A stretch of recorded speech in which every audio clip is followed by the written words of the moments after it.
Assalamualaikum dan salam sejahtera. Kembali bersama dengan kami di Apa Khabar Malaysia. Jadi apa khabar anda semua di luar sana pagi ini? Saya Nur Salihah Azmi bersama dengan saya Rina Pelawi. Apa khabar anda, dan diharapkan anda semua dalam keadaan yang sihat sejahtera, walaupun hari ini kita akan menerima satu perubahan, iaitu tiada lagi subsidi kepada ayam-ayam mentah di Malaysia ini. Rasionalnya adalah untuk mengurangkan ketirisan kerana ayam yang dijual pada RM9.40 sekilogram ini turut dinikmati oleh golongan bukan warga negara dan juga mereka yang maha kaya. So itu rasionalisasi dia. Ya, walaupun kita tahu ya subsidi yang ditamatkan bermula hari ini 1 November masuk bulan baru, ada juga pembaharuan baru, tapi walau bagaimanapun kita perlu menerimanya seadanya lah ya. Yang pastinya janganlah membuat pembelian panik, dan juga sebenarnya kalaupun kita tidak mahu membeli ayam atas apa sebab sekalipun ya Helina ya, mungkin kita boleh opt out ataupun ada pilihan lain, membeli ikan ke ataupun sayur ataupun pilihan-pilihan lain untuk keluarga anda. Dan bila nak memasak tu pun kita juga ada pilihan lain juga. Betul tak Helina? Masak ke tak, macam mana? Masak. Yeah. Saya kebetulan tak suka makan ayam. Okey.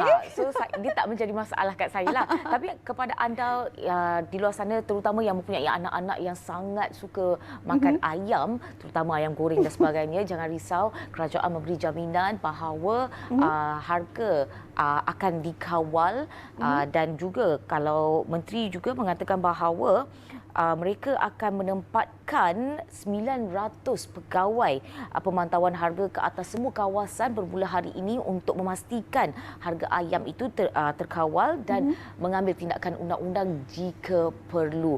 So pastikan, dan mungkin juga kalau kita buat pengapungan ini, suatu hari nanti mungkin harga ayam boleh kurang daripada harga yang ditetapkan sebelum ini. Kalau sekarang ni RM9.40, mungkin lepas ini boleh jadi kurang. Semalam saya pergi NSK. Shopping banyaklah ni. Masak. Bukan pembelian panik, tetapi saya dapat lihat harga ayam kurang daripada RM8. So saya kira ini adalah salah satu perkara yang boleh kita lihat. Kalau kedai ni mahal, kita pergi kedai lain. Kalau betul-betul kita nak makan ayam lah. So jangan risau. Yang pastinya pilihan di tangan anda juga. Orang kata apa, pastinya kerajaan ini tetaplah ya menjalankan kerjasama untuk semua pihak bagi memastikan bekalan ayam ini juga tetap stabil di pasaran. Jadi walau bagaimanapun, hari ini 1 November bukan sahaja berkenaan tentang subsidi ayam ini, saya harapkan anda mulakan bulan yang baru juga dengan semua perkara berjalan dengan lancar dan sejahtera hendaknya. Mungkin selepas ini kita nak tengok ramalan cuaca ke? Jom kita saksikan.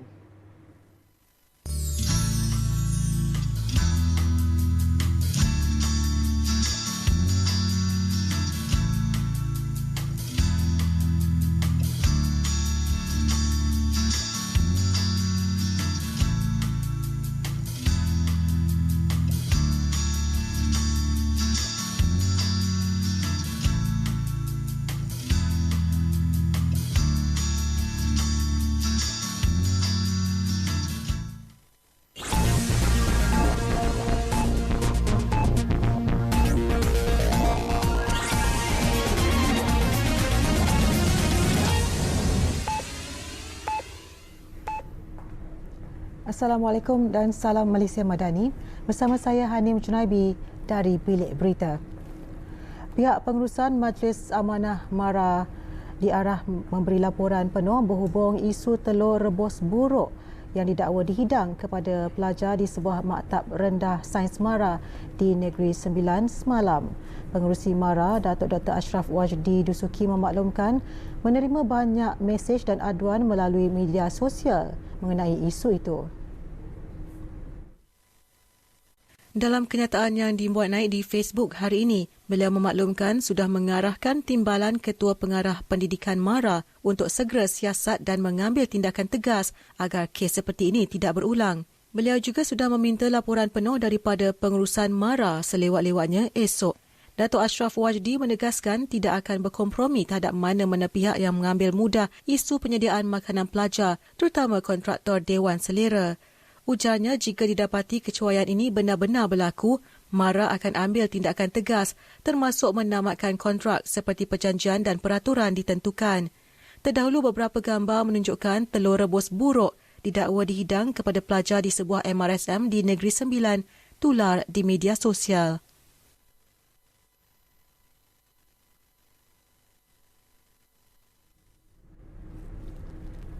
Perdana Menteri Datuk Seri Anwar Ibrahim berkata beliau telah meminta Menteri Luar Datuk Seri Dr. Zamri Abdul Kadir menghubungi pihak Turkiye dan Arab Saudi untuk menyatakan kewajaran mengadakan sidang tergempar Pertubuhan Kerjasama Islam OIC. Beliau memaklumkan perkara itu menerusi catatan di laman Facebook malam tadi. Katanya sidang ini juga harus melibatkan negara-negara seperti Brazil, Rusia dan China yang menyatakan sikap tegas menentang keganasan Israel. Terdahulu, Perdana Menteri di Dewan Rakyat menyatakan sokongan Malaysia terhadap cadangan Turkiye dan Arab Saudi untuk mengadakan mesyuarat OIC bagi membincangkan isu Palestin. Duta Besar Turkiye ke Malaysia, Emir Salim Yüksel pula memaklumkan Republik itu menjalin kerjasama erat dengan negara ini dalam isu Palestin termasuk berkaitan penyelarasan bantuan kemanusiaan ke Gaza. Beliau berkata perkara itu turut dibincang oleh Presiden Recep Tayyip Erdogan dan Datuk Seri Anwar semasa lawatan 2 hari Perdana Menteri ke Turkiye pada 21 Oktober lepas. Ahli akademik di negara ini diseru bersama kerajaan mencari ikhtiar paling baik dan berkesan untuk menghasilkan dapatan ilmu yang berupaya meraihkan daya usaha serta daya cipta rakyat ke arah kemajuan sosial dan budaya yang lestari. Perdana Menteri Datuk Seri Anwar Ibrahim berkata kekacauan dan perubahan yang berlaku hari ini mendorong golongan itu untuk berganding bersama kerajaan serta para pemimpin untuk meneruskan kekacauan dan perubahan yang sedang dan akan berlaku. Teks ucapan Perdana Menteri dibacakan Menteri Pendidikan Tinggi Datuk Seri Muhammad Khalid Nordin sempena sambutan Malam Anugerah Akademik Negara ke-15 di Ibu Negara malam tadi. Kita mesti kembali menjadi bangsa yang berpaut pada nilai-nilai unggul. Nilai-nilai yang mendefinisikan kita sebagai sebuah bangsa dan negara yang mempunyai pemikiran tasamuh, moden dan pintar, namun dibatasi dengan penyantunan serta kepatuhan kepada agama dan norma yang baik. Perdana Menteri berkata era sekarang yang syarat dengan cabaran dan kekacauan bukan sahaja menjadikan agenda kemajuan sering bergelut dengan nilai serta moral yang baik, malah pegangan terhadap ilmu dan kesarjanaan turut terhakis secara radikal. Beliau turut berharap ahli-ahli akademik tempatan akan memainkan peranan menjadi peneraju akal dan pemikiran bangsa, khususnya dalam menggerakkan gagasan Malaysia Madani sebagai satu etos nasional yang menyeru kepada kebaikan. Perdana Menteri turut memberi jaminan kerajaan perpaduan di bawah pimpinannya akan terus memberi dorongan kepada semua institusi pengajian tinggi IPT khususnya dalam usaha meneroka dan mewujudkan bidang pengajian baharu termasuk bidang ekonomi, kesejahteraan dan kelestarian. Tanda tangan digital mampu melindungi data dan kandungan peribadi dengan lebih selamat, terutamanya penipuan dalam talian. Ketua Jabatan Transformasi Penggunaan Digital Suruhanjaya Komunikasi dan Multimedia MCMC, Muhammad Fairuz Muhammad berkata, badan itu mempunyai pengawal selia khas bagi memastikan pematuhan terhadap tanda tangan digital dalam kalangan pengguna.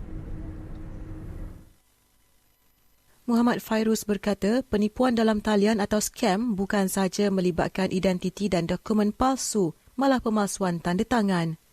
Yang pertama, kita ada pengawal selia MCMC memastikan pematuhan kepada kita punya CA dan pihak CA kita yang Badan Pengakuan yang mengeluarkan sijil, dia memastikan sistem tu sistem yang memang selamat dan dipercayai.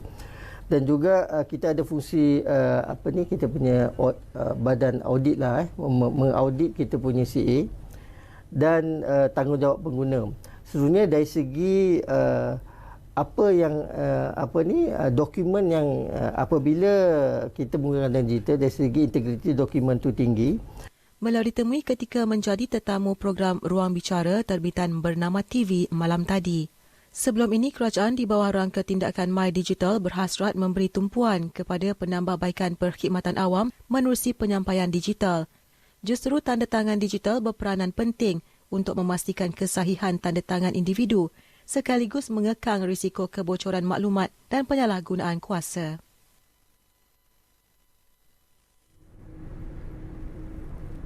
Sekian dari Bilik Berita. Assalamualaikum. Salam Malaysia Madani.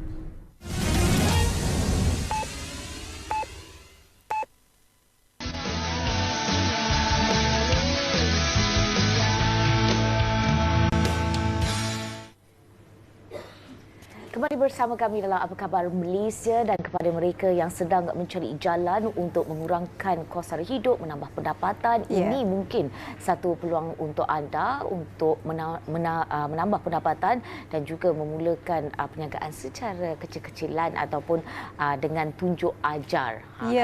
Sebenarnya bidang keusahawanan ini bukan saja memberi peluang kepada anda nak membina empayar perniagaan sendirilah ya, tapi pastinya menjana ekonomi yang lebih tinggi. Jadi untuk hari ini di Apa Khabar Malaysia, kita nak ucapkan selamat datang kepada Encik Anwar Ahmad, pengasas AMS Autospec, untuk hari ini mengupas bersama dengan kita untuk topik peluang keusahawanan automotif bersama AMS. Jauh datangnya daripada Kulim, Kedah tu kampung saya sendiri tu. Selamat datang. Apa khabar pagi ni? Baik, terima kasih. Izinkan saya perkenalkan diri dulu kan? Boleh. Saya Anwar bin Ahmad. Saya salah seorang pengasas lah AMS Autospec. Kami menjalankan aktiviti perniagaan pusat servis kereta dah 10 tahun lah dalam bidang automotif ni. Dah 20 tahun dalam bidang perniagaan yang lain lah sebelum ni. Okay, alhamdulillah sekarang dah ada 17 cawangan keseluruhan. Kami sebenarnya bermula di utara. Semua 16 cawangan ni dekat utara. Hari ini barulah kami nak ada plan untuk berkembang ke seluruh Semenanjung ni, target kami dalam masa. Okey, dan sekiranya mereka yang berminat nak bersama-sama dengan AMS ini, apa sebenarnya yang AMS tawarkan kepada golongan Bumi Putra terutamanya? Okey, kita hari ini kalau kata dalam bisnes ni, kalau kita mulakan sendiri tanpa mentor ataupun tunjuk ajar orang yang dah berpengalaman, sebenarnya kita ada risiko untuk gulung tikar lebih cepat lah sebenarnya. Betul. Bisnes bukan mudah. Saya dah 10 tahun ni pun masih lagi terus belajar lah. Ada ambil kos untuk terus tambah ilmu. Jadi kita boleh berkongsi pengalaman ni dan ilmu yang ada ni untuk kita bergerak dalam tim. Yang tu yang penting. Jadi mengikut peralihan bisnes modul dan sebagainya, adakah Encik Anwar merasakan bahawa perusahaan otomotif ini masih relevan ataupun bagaimana?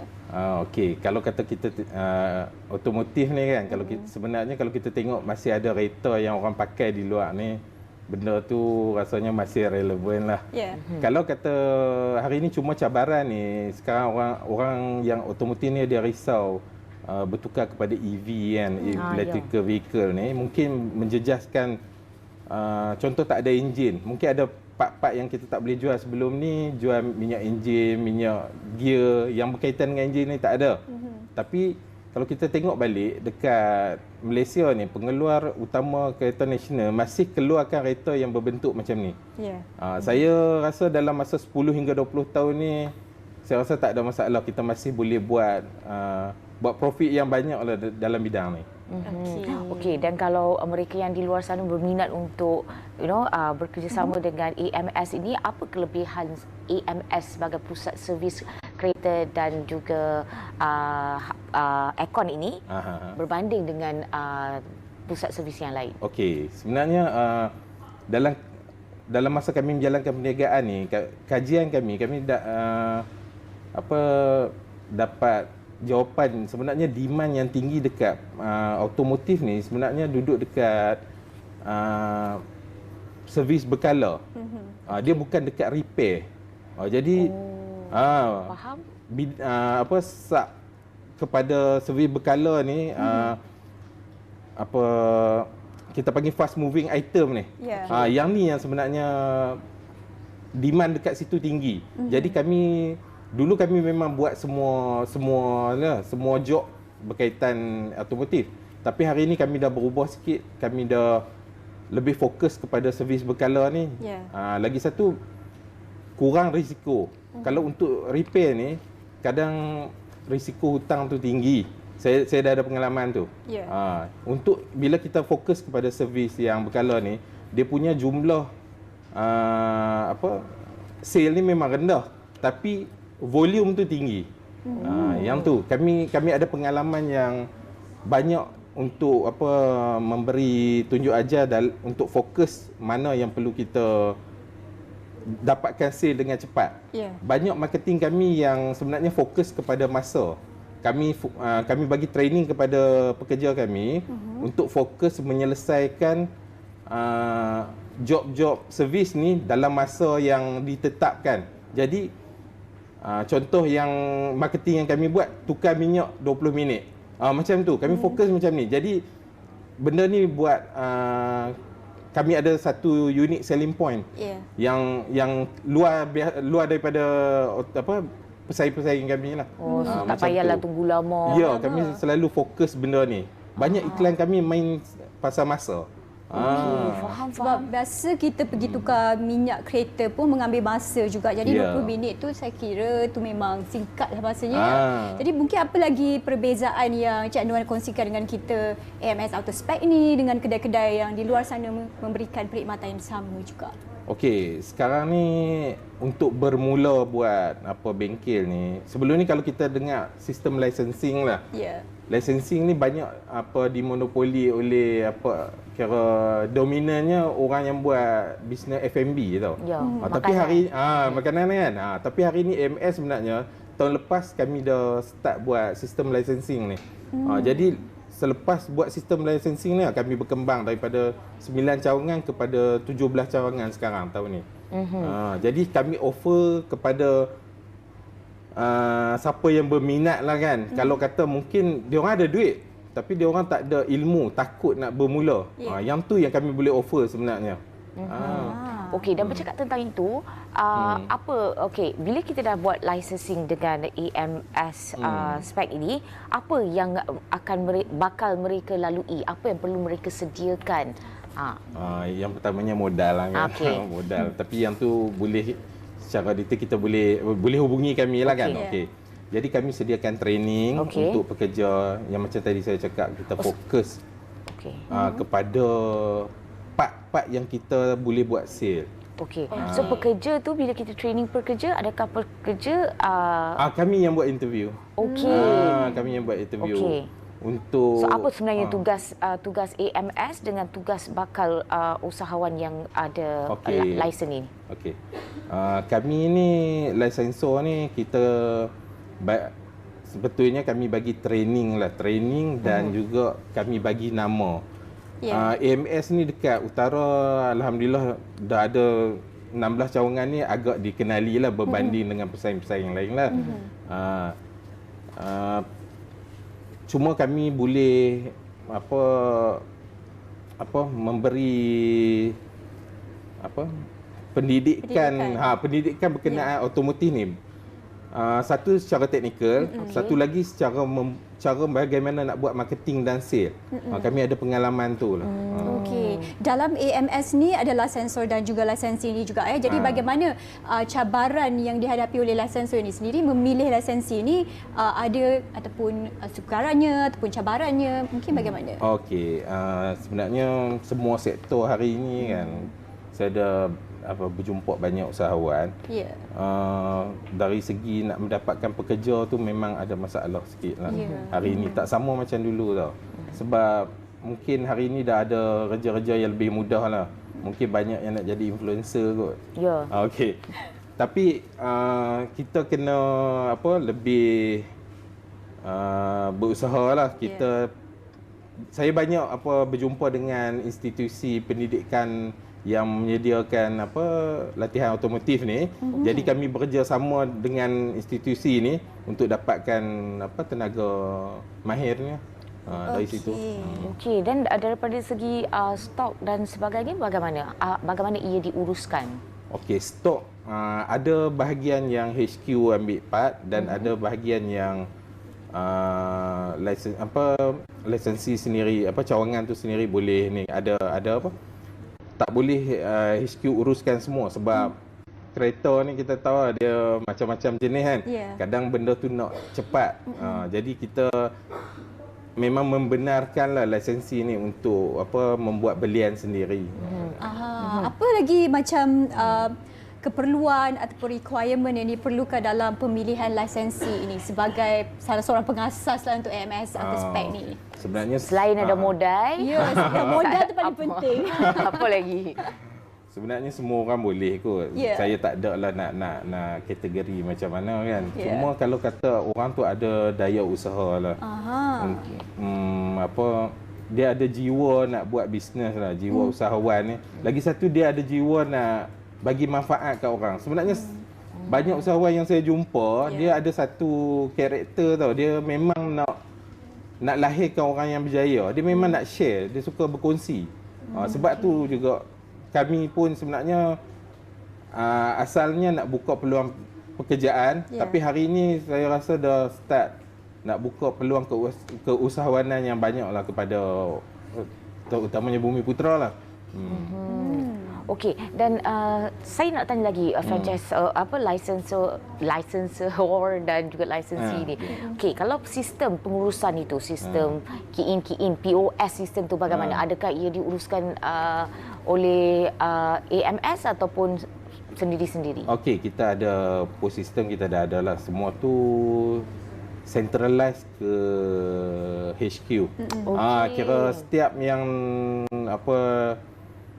cawangan ni key in kan, buat bil apa semua HQ kan terus direct terima secara online. Okeylah, so kira macam kalau anda baru nak mula berniaga, masih terumbang-ambing, ada orang kata lisenser kita yang kita boleh berpaut, boleh minta tunjuk ajar dan sebagainya kan. Okey.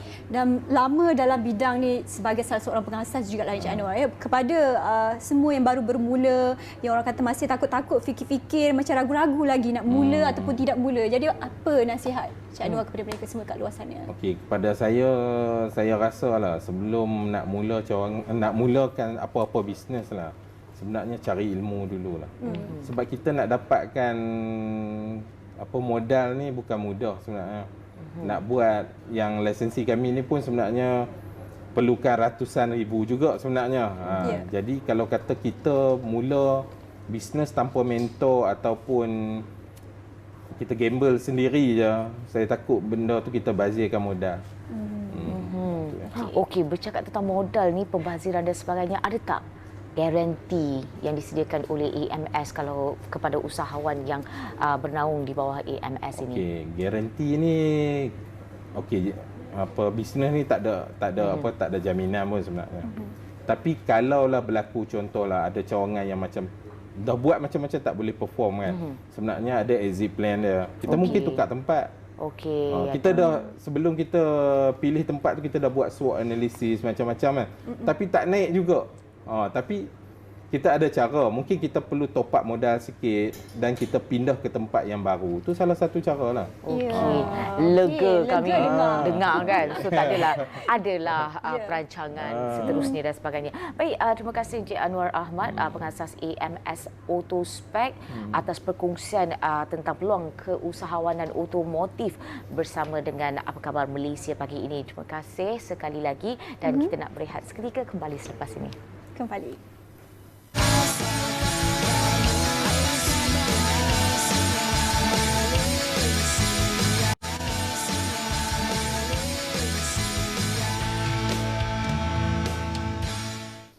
Ya, kembali bersama kami di Apa Khabar Malaysia. Okey, kita tahu Met Malaysia telah mengeluarkan amaran monsun timur laut lah yang bermula hari ini, November, dan akan berterusan sehingga Februari 2024. Jadi kita sepatutnya prihatin, cakna dan juga waspada lah kalau nak pergi keluar daripada rumah. Betul. Ingat tu. Kita tahu bahawa pantai barat akan mengalami hujan lebat pada petang dan malam dan sekiranya anda bersedia awal, kita bersedia awal, ia dapat mengurangkan kerugian kita menjelang orang kata banjir ini dan sebagainya. Dan untuk itu ini yang kita nak bincangkan, kesiapsiagaan kesihatan ketika banjir bersama dengan tetamu kita Dr. Muhammad Syahrul Abdul Wahil, pakar perubatan kesihatan awam, sektor kesihatan pekerjaan dan alam sekitar daripada bahagian kawalan penyakit Kementerian Kesihatan. Terima kasih doktor kerana sudi bersama dengan kami. Dan doktor, kita nak tahu langkah penjagaan kesihatan terawal pelindungan diri sendiri buat masyarakat Malaysia dan buat itu semua, tetapi khususnya lah yang berada di kawasan yang berisiko banjir dan zon yang terdedah dengan keadaan banjir ini. Bagaimana? Okey, terima kasih kepada Helena dan Saliha. Ya. Pertama sekali kita kena maklum bahawa Malaysia merupakan negara beriklim tropika yang mengalami hujan sepanjang tahun dan berpotensi untuk mendapat banjir. Seperti mana yang kita lihat sekarang, banjir di Perak ni masih ada lagi yang menempatkan lebih kurang dalam 320 orang mangsa di 3 buah PPS. Dan kita maklum bahawa pada bulan November ini bermulalah fasa monsun timur laut yang akan dijangka berlarutan sehingga Mac 2024. Ya. Dan kita tahu bahawa banjir ini dia bukan sahaja menyebabkan impak ataupun kesan buruk kepada infrastruktur bangunan, tetapi dia boleh juga menyebabkan memberi impak kesihatan kepada manusia. Untuk masyarakat yang berada di kawasan yang prone to banjir, yang berisiko banjir seperti di kawasan Pantai Timur, di kawasan selatan di Johor, banyak kawasan di Johor dan juga di Sarawak. Ini adalah merupakan kawasan-kawasan yang selalu terkena banjir ketika monsun timur laut. Dan mereka juga perlu melakukan kesiapsiagaan yang awal. Pertamanya adalah mereka perlu peka dengan situasi semasa. Mereka perlu dapatkan berita sahih daripada sumber-sumber yang sahih, yang sah, seperti kenyataan media, daripada portal-portal rasmi kerajaan. Yang kedua, mereka perlu peka terhadap penyakit-penyakit yang mungkin akan ada ketika banjir itu sendiri. Mungkin kita akan kupas kemudian. Dan yang ketiga, bagi kawasan-kawasan yang berisiko banjir ni, dia terdapat sistem amaran awal. So sistem amaran awal ni dia macam bentuk siren lah yang disediakan oleh JPS, Jabatan Perairan dan Saliran, dan mereka perlu peka bagaimana siren ini berfungsi dan macam mana sekiranya siren itu berfungsi, apakah tindakan yang mereka perlu lakukan ketika banjir itu. Selain daripada itu, mereka juga perlu persiapkan diri dengan latihan-latihan yang ada, sebab kita ada latihan banyak, iaitu latihan keselamatan air, kita ada juga latihan first aid. Kerana latihan-latihan ini dia akan membantu kita lah ketika kecemasan nanti ketika banjir itu. Selain daripada itu, masyarakat-masyarakat yang di kawasan berisiko banjir ini juga perlu mempersiapkan diri dari segi beg kecemasan. Saya rasa semua pernah dengar pasal beg kecemasan ni kan. Dan kita tahu beg kecemasan ini sangat membantu kita pada 24 jam sehingga 48 jam yang pertama. Iaitu kita dalam beg kecemasan itu sendiri kita perlu sediakan makanan, air, dokumen penting kadang-kadang geran tanah, geran kenderaan, sijil lahir dan sebagainya perlu kita selamatkan, rekod-rekod perubatan ataupun ada ubat-ubat yang kita perlu standby juga dalam beg kecemasan. Selain daripada itu, untuk wanita-wanita ataupun anak-anak kecil, dalam beg tersebut perlu sediakan jugalah tuala wanita ataupun lampin pakai buat untuk bayi. Itu memang sangat penting, sangat krusial pada 48 jam yang pertama. Dan ada juga yang lain-lain. Yang paling penting sekarang ni kita perlu rancang juga perjalanan kita, aktiviti kita. Seperti mana yang telah disarankan oleh Jabatan Bomba dan Penyelamat, mereka telah mengesan hotspot, kawasan-kawasan yang orang kata berisiko di kawasan air terjun lah sebelum ni, sebab hujan pun selalu berlaku dan bila kita pergi kawasan-kawasan yang berisiko dan juga kawasan berisiko banjir, kemungkinan kita juga akan tersekat di situ dan mungkin suka untuk pulang ke rumah dan sebagainya lah. So saya rasa itu antara kesiapsiagaan yang penting, dan terutama sekali ketika berlakunya banjir itu, masyarakat juga perlu patuh kepada arahan semasa pihak berkuasa tempatan. Itu yang perlu masyarakat kena tahu dan perlu persiapkan diri, bukan sahaja kesiapsiagaan daripada pihak agensi kerajaan. Baik. Di kala-kala waktu banjir ataupun keadaan ini terjadi, doktor, apa mungkin penyakit ataupun yang sedang berjangkit, senang berjangkit lah ya, terjadi di waktu-waktu bulan banjir ini? Semasa berlakunya banjir, penyakit-penyakit yang boleh melanda manusia ni, boleh terjangkit kepada manusia adalah pertama penyakit yang disebabkan oleh bawaan air. Kita ada sebab air banjir tu tercemar, kan, dengan bangkai, dengan najis haiwan. So penyakit bawaan air dan juga makanan yang tercemar ini seperti AGE, acute gastroenteritis. Kita ada juga penyakit food poisoning, keracunan makanan. Kita ada juga penyakit hepatitis A.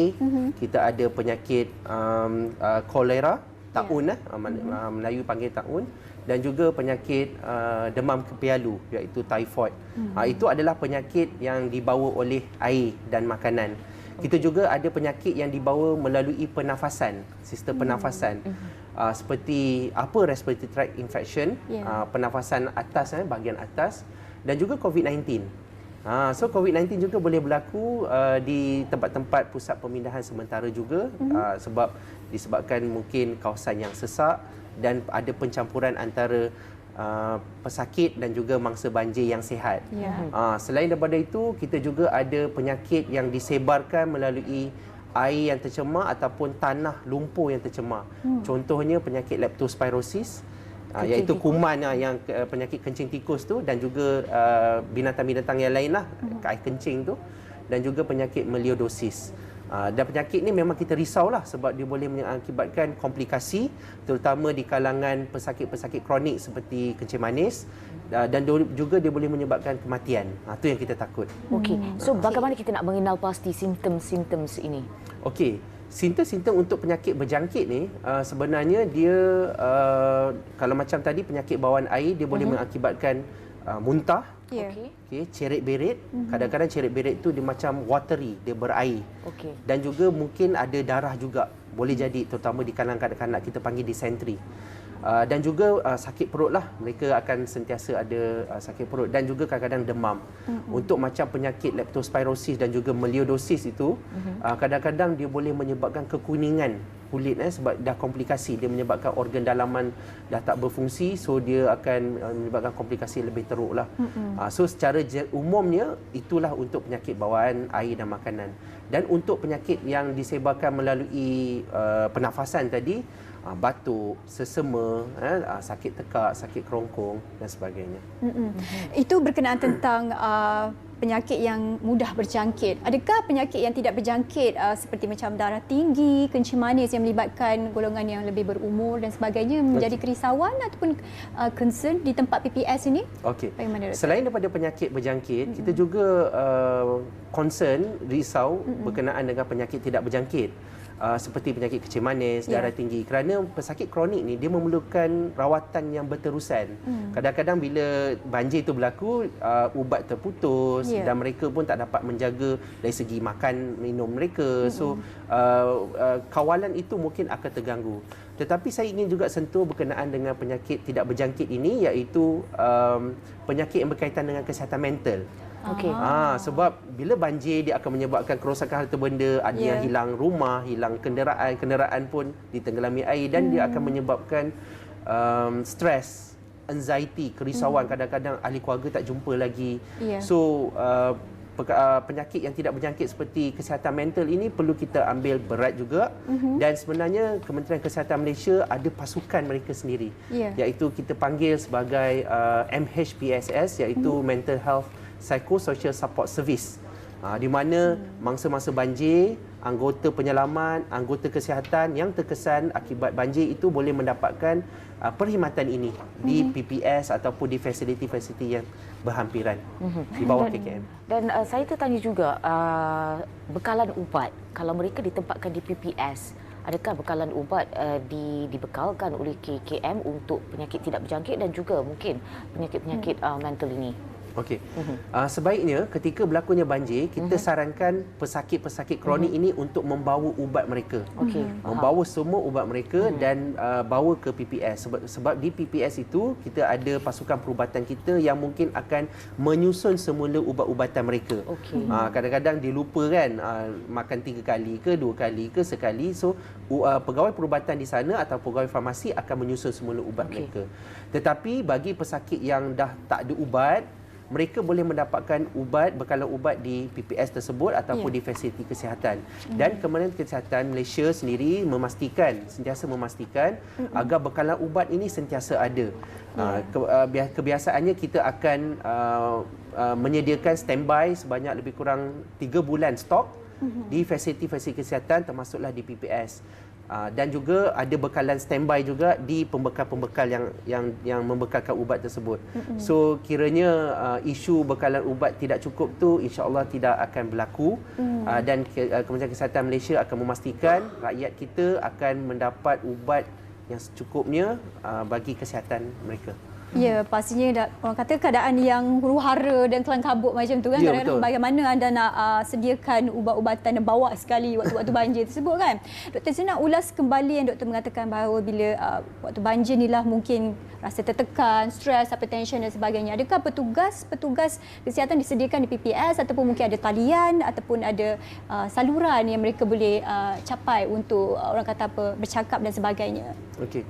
Seperti mana yang saya sebutkan tadi, di PPS, di Pusat Pemindahan Sementara, kita ada menempatkan pasukan perubatan kita. So pasukan perubatan ni terdiri daripada satu kumpulan yang lengkap lah, iaitu doktor, pembantu doktor, kita ada farmasi, kita ada jururawat. Dan ada lagi kumpulan sokongan yang lain. Dan juga kita ada pasukan MHPSS tadi, Mental Health Psychosocial Support Service. So bila mana rakyat memerlukan bantuan mereka, memang kita akan membantu mereka di kawasan tersebut. Dan sekiranya mereka perlu dirujuk, contohnya macam kesihatan mental tadi kan, mungkin ada depresi yang teruk, ada stres yang teruk, kita akan rujuk mereka ke hospital, merujuk ke pakar lah yang ada. So dengan kata lain, memang kelengkapan perkhidmatan kesihatan kita di PPS ataupun di fasiliti kesihatan yang berhampiran itu memang lengkap, dan kita akan berkhidmatlah untuk siapa-siapa yang memerlukan. Baik, doktor, kalau kita bercakap tentang penyakit ini boleh juga dibawa melalui makanan dan minuman yang tercemar.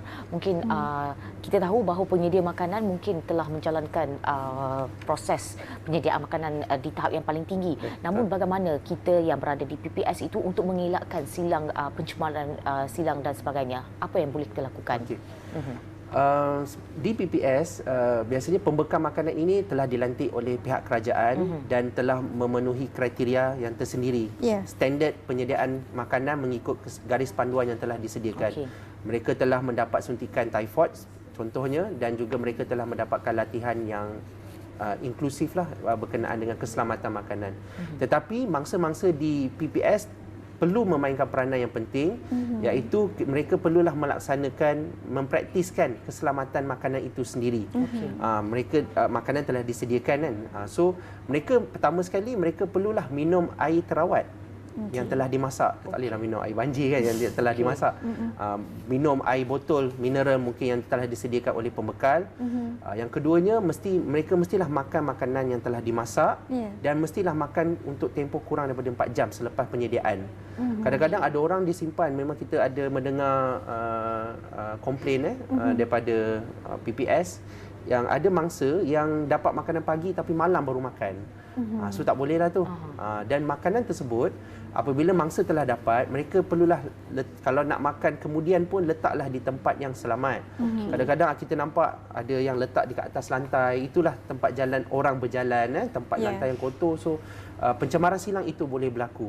Selain daripada itu, makanan yang telah terendam juga pun kita tak boleh makan. Kita sarankan untuk buang. Walaupun terendam, walaupun makanan tin yang terendam, kita takut ada kemasukan air banjir itu sendiri. Kadang-kadang plastik kan, makanan berbungkus, kadang kita tak tahu ada kebocoran pada plastik itu ataupun kebocoran pada tin itu tersebut. So kita sarankan mana-mana makanan yang terendam, kita sarankan untuk buang. Macam makanan pun kita galakkan makan yang telah dimasak, macam ulam-ulaman yang tak dimasak tu kita avoid dululah ketika banjir. Dan buah-buahan pun perlu dikupas lah. Kita tak boleh makan sekali yang kulit. Kadang-kadang mungkin buahan tu dah jatuh ke dalam air banjir dan sebagainya, dan kita tak naklah makanan tersebut yang kotor, yang tercemar itu kita makan. Jadi mungkin pendapat peribadi doktor sendirilah ya menjelang di hujung program ini. Dalam bulan Monsun Timur Laut ini, apa kawalan kendiri yang paling penting untuk semua rakyat Malaysia ini sendiri? Okey, untuk kawalan kendiri macam saya sebut tadi, sebenarnya kesiapsiagaan kita sebelum banjir. Kita perlu persiapkan diri kita dengan latihan tadi, dan kita buat persiapan beg kecemasan dan sebagainya. Dan apabila berlakunya banjir dan kita ditempatkan di PPS, kita juga perlu mengamalkan kebersihan diri. Kebersihan diri sebab di PPS masa banjir kadang-kadang bekalan air terganggu, persekitaran mungkin tidak bersih, tapi kita cuba mempertingkatkan kebersihan diri. Contohnya basuh tangan sebelum makan, basuh tangan juga selepas keluar daripada tandas, dan kita tak bolehlah berkongsi peralatan mandi, kan, seperti tuala, berus gigi dan sebagainya, kerana dia boleh menjangkitkan orang lain. Itu dari segi orang kata kebersihan diri. Selain daripada itu, bagi pesakit-pesakit kronik juga, mereka perlu berjumpa dengan doktor, memaklumkan bahawa dia ni ada penyakit kronik, dia memerlukan rawatan, perlu sambung rawatan, so perlu berjumpa dengan doktor. So bagi pesakit yang bagi mangsa yang mengalami penyakit berjangkit tadi, simptom-simptom gejala, mereka perlu segera berjumpa dengan pasukan perubatan di PPS, ataupun kalau mereka di rumah boleh pergi ke fasiliti kesihatan berdekatan. Mereka perlu berjumpa dengan segera, kerana kita tak nak penyakit berjangkit tadi mengalami komplikasi dan seterusnya boleh membawa maut. So kita tak naklah perkara itu. So itu antara perkara yang perlu dititik beratkan oleh setiap masyarakat kita. Baik, itu dia sedikit sebanyak tentang kesiapsiagaan kesihatan ketika banjir oleh Dr. Muhammad Syahrul Abdul Wahil, pakar perubatan kesihatan awam dari KKM. Terima kasih sekali lagi, dan kita nak berehat seketika, kembali selepas ini.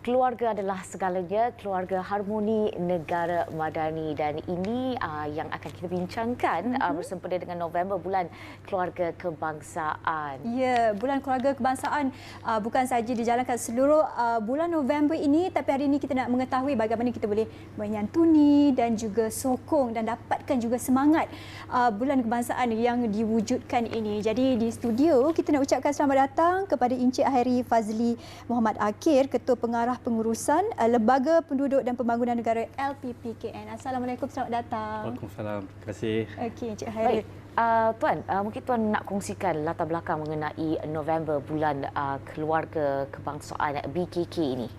Baik, sempena awal November ini, kita nak mewar-warkanlah kepada umum bahawa bulan November adalah bulan keluarga kebangsaan.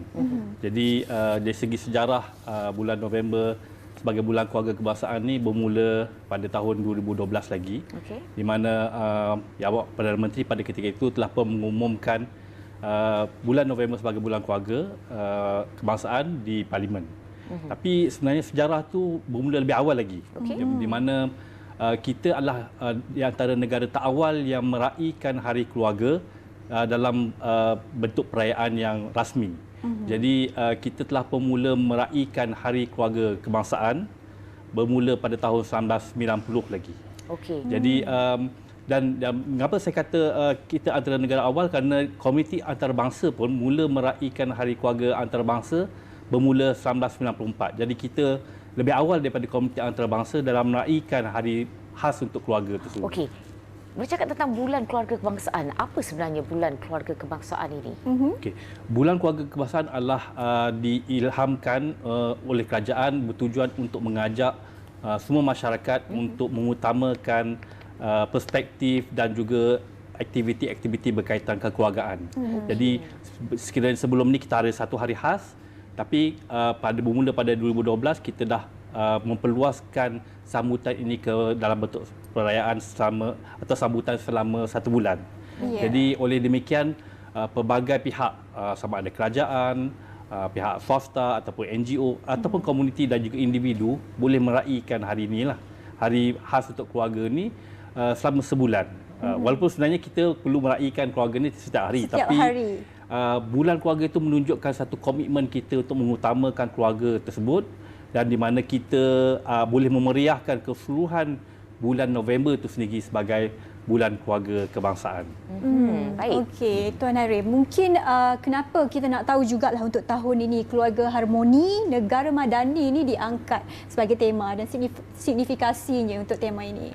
Baik, tahun ini seperti mana yang Saliha katakan, tema kita adalah keluarga harmoni negara madani, bertujuan untuk kita memadankan peranan keluarga, masyarakat dan juga negara. Jadi kita lihat bahawa kita tahu bahawa keluarga adalah institusi sosial paling asas dalam masyarakat. Jadi peranan keluarga itu sangat penting. Jadi di situlah kita dapat melihat bagaimana dengan mengukuhkan institusi kekeluargaan tersebut kita boleh menjamin kestabilan sosial dalam masyarakat.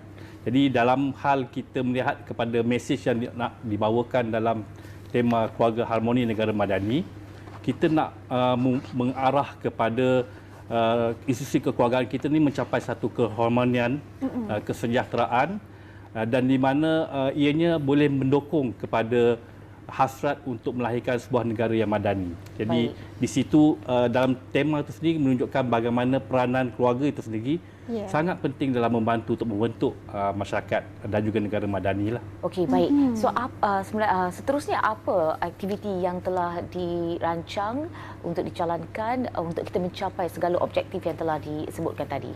Okay. Dalam perayaan ataupun dalam sambutan kita pada tarikh 4 hingga 5 November nanti, ini adalah pelancaran kepada sambutan yang kita akan sambut sebenarnya dalam secara bulanan, secara 1 bulan.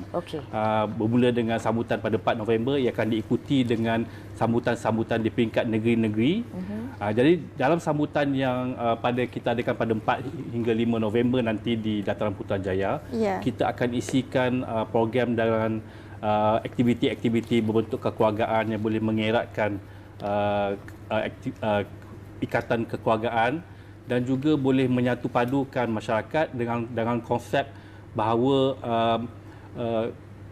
komuniti dan juga masyarakat juga perlu membentuk satu sistem sokongan kepada keluarga. Jadi oleh demikian kita ada aktiviti berbentuk aktiviti yang boleh mengeratkan masa dan juga kualiti perhubungan dalam keluarga dalam bentuk family fun walk. Berjalan bersama-sama keluarga. Jadi bila berjalan tu kita boleh bersembang-sembang, boleh ada aktiviti ceria, aktiviti bergambar bersama keluarga secara harmoni, dan selain daripada itu kita ada juga himpunan keluarga madani. Himpunan keluarga madani ini kita simbolikkan dengan penyertaan KRT daripada sekitar Lembah Kelang yang kita jemput. Lebih kurang 1,000 ahli KRT di seluruh Lembah Kelang kita akan jemput untuk bersama-sama dalam sambutan pada 4 hingga 5 November nanti, berserta dengan kumpulan sukarelawan daripada remaja. Jadi Yayasan Sukarelawan Sosial, Yayasan Sukarelawan Siswa dan juga Kelab Cafe Team Remaja, LPPKM, membentuk keseluruhan 1,000 juga remaja kita jemput, akan bersama-sama untuk berhimpun menyatakan melapaskan ikrar rukun negara. Jadi dengan ini menunjukkan komitmen bahawa mereka akan menjadi sistem sokongan dalam memperkukuhkan nilai-nilai kekeluargaan dalam institusi keluarga di Malaysia inilah. Selain daripada itu kita ada juga Expo Kasih Madani. Expo Kasih Madani ini kita akan memaparkan pameran-pameran dengan perkhidmatan berkaitan keluarga. Ada sejumlah 100 booth pameran dan perkhidmatan yang akan disediakan. Selain daripada itu kita ada juga 8 truk ataupun pengangkutan pengangkutan bergerak yang akan memberikan perkhidmatan secara bergerak, daripada pelbagai agensi, serta kita ada 80 booth jualan rahmah yang melibatkan kementerian daripada Perdagangan Kementerian Perdagangan dan juga Kos Sara Hidup, Kementerian Pertanian dan juga Kementerian Dalam Negeri. Mereka akan menyediakan perkhidmatan-perkhidmatan berasaskan kepada perkhidmatan mereka lah. Jadi kalau kita boleh para pengunjung yang akan hadir pada 4 hingga 5 November nanti akan berpeluang untuk mendapatkan antaranya diskaun bagi saman, diskaun untuk pembelian barangan-barangan barangan-barangan rumah dan juga ikan, contoh bahan runcit, serta mendapatkan perkhidmatan-perkhidmatan lain yang ditawarkanlah, juga pakej percutian. Sebenarnya kita ada juga kerjasama dengan MOTAC, Malaysian Association of Theme Park and Family Attraction, bersedia untuk menawarkan beberapa pakej-pakej yang menarik kepada keluarga-keluarga. Jadi ada pakej-pakej yang ditawarkan dalam talian, ada juga yang pakej-pakej akan ditawarkan semasa di booth. Jadi mana-mana pengunjung yang akan datang sama ada boleh berkunjung ke booth dan juga nanti boleh melalui aplikasi talian Malaysia Travel Malaysia untuk mendapatkan pakej-pakej yang menarik yang ditawarkan bersempena dengan bulan November sebagai bulan keluarga kebangsaan. Ya, baik, saya suka menyebut tentang aktiviti kekeluargaan tu, sebenarnya boleh dijadikan memori dan juga kenangan seluruh keluarga dalam kita melakukan aktiviti bersama juga. Okey, bercakap tentang bulan keluarga kebangsaan ni kembali, Encik Hairil, apa lagi yang dilakukan oleh KPWKM dan juga mungkin agensi yang terlibat juga dalam mengimarahkan lagi bulan November ni? Sepanjang bulan November ni memang kita telah atur pelbagai program-program yang berusulkan kepada ilmu, berusulkan kepada perkhidmatan. Jadi sejumlah pada masa ini sejumlah lebih 100 aktiviti-aktiviti yang kita susun sepanjang bulan November untuk masyarakat di sana boleh melayari dan juga menghubungi LPPKN untuk mendapatkan maklumat untuk bagaimana mereka menyertai program-program inilah. Dan maklumat ini boleh dilayari di laman web LPPKN dan juga microsite yang kita sediakan, iaitu bulan keluarga at lppkn.gov.my. Jadi di situ kita dah buat macam satu takwim di mana aktiviti-aktiviti yang diadakan. Selain daripada itu pun kita menjemput supaya mana-mana agensi kerajaan, swasta untuk sama-sama berkongsi maklumat tentang program-program yang mereka aturkan sepanjang bulan November yang berkaitan dengan kekeluargaan untuk dimasukkan dalam microsite tersebut supaya kita rakyat akan dapat melihatlah apa program-program yang dibuat bukan saja di sekitar Lembah Kelang tapi di seluruh Malaysia. Jadi antara program-program yang kita adakan adalah seperti mana kita ada persidangan kependudukan kebangsaan yang akan diadakan pada 21 hingga 22 November di mana persidangan itu akan membincangkan berkaitan dengan kajian-kajian dan juga trend-trend statistik berkaitan dengan keluarga yang akan boleh diberikan cadangan dalam bentuk polisi untuk membuat satu bentuk program ataupun polisi yang boleh mesra kepada keluarga. Okey, terima kasih Encik Hairil Fazli, Ketua Pengarah Pengurusan daripada LPPKN atas perkongsian tentang November bulan keluarga kebangsaan. Dan itu saja masa yang kita ada untuk hari ini. Pastikan anda semua bersempena dengan bulan keluarga kebangsaan ini teruskan berkasih sayang antara keluarga, teruskan aktiviti yang mengeratkan silaturahim antara keluarga dan sebagainya. Ya, jomlah kita sama-sama juga menyantuni semua program dan juga inisiatif yang dijalankan ini. Oleh itu kita dah sampai ke penghujung rancangan. Terima kasih anda terus setia bersama dengan kami di Apa Khabar Malaysia. Saya Nur Salihah Azmi dan saya Helena Palawi. Sehingga berjumpa lagi. Assalamualaikum.